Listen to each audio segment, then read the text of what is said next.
We talked in the previous module about how to address the time it took until the first success. And we did that in a discrete view of time with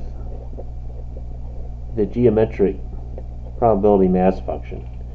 which is in itself really just a special case of the negative binomial with parameter of 1, because we're talking about the time until the first success, where in each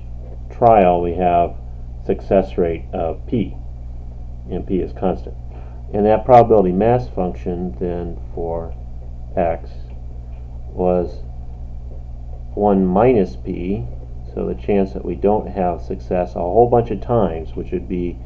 well, x minus 1. Because if we're looking until the odds that we'll have the first success, well, then we couldn't have had successes up through x minus 1 trials, and then on the xth trial, what's the odds that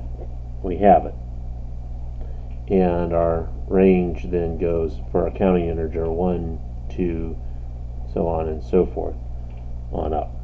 Our mean of that process was 1 over p, and our variance then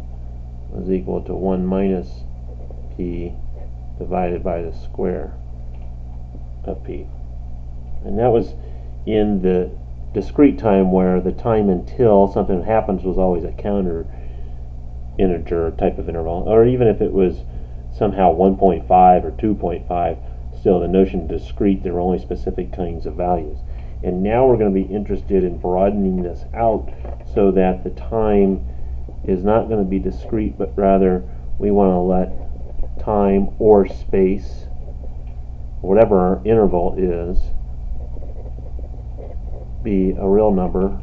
rather than integers, so that we end up with a continuous random variable.